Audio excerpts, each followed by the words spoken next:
I got off a little early today, kind of rare, so I'm going to take care of some things around the house. The first thing I'm going to tackle is this smoke alarm. Generally, smoke alarms have about a 10-year lifespan, and at the end of that lifespan, you can go to change the batteries because you hear that chirping sound, and then they still chirp after you change the batteries. That means it's time to replace the detector. This is a really easy task, so don't be like those people that take these down and never put them back up. Keep your home and your family safe. The direct replacement model for this one was 50 bucks. You just go up, twist it off, and then unplug it, plug the new one in, and then twist it into place, and that's literally it. It is that easy. Anybody can do it. My next problem is this sink drain. I used to use this sink when I had a fish tank. I would clean out my fish tank and all the water would go in here. And it had sand in it. And I think some sand got caught up in this P-trap. So now, if you just as much as wash your hands, it starts to fill up. And I think all this stuff is coming up from the trap.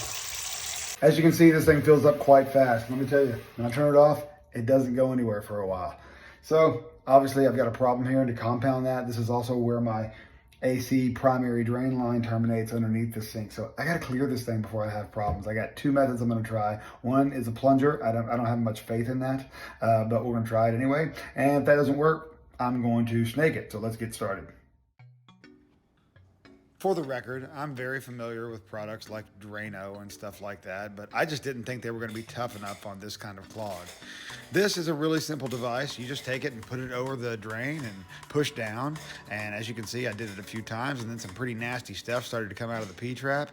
I did it a couple more times, and then stuff just started going right down. Looks like I won't be snaking this drain after all. Much to my surprise, this plunger worked. These things are like $3 or $4, so they're great to have around.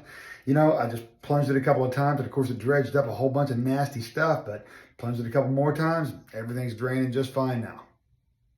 This is my front door. It is a wood stained door, and of course, being an exterior door, the sun and the weather have taken their toll on it, and so we're gonna give it a little facelift here, so come along with me. First thing I want to do is touch up some of these scratches that are on the door with a Minwax stain marker. This one's the color walnut because it matches my door. Granted, there's probably better things to use than my finger to wipe off the excess, but hey, we're going with it.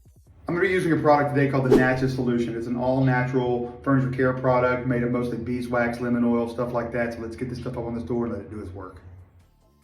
A very simple process. Just put a liberal amount of this stuff on a soft cloth, put it on the door. There goes my little helper.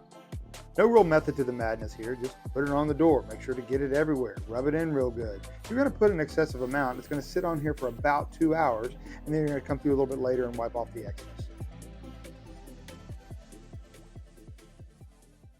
All right, so I've let that soak in for about 2 hours. It's looking really good, but I need to get off the excess, and then I need to clean the glass. Let's get started.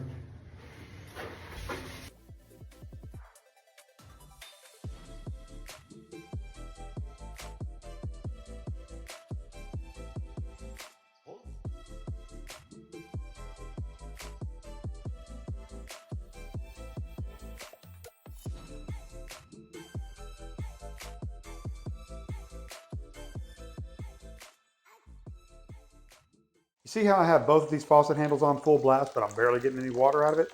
I think I know what's wrong with it. I'm going to show you how to fix it. The problem is more than likely that the aerator is clogged, so I just get a pair of channel locks and take it off. And guess what? It definitely is clogged. All right, so let's scrape this stuff out. You can use whatever you got to get this job done. I'm using the tip of a flathead screwdriver. I'm going to scrape out the inside, get all that gunk out. Then I'm even going to scrape off the outside because it's pretty caked up there too. Now, I simply just screw the aerator back on and give it a quick turn, tighten it up, and see how it works. There, much better.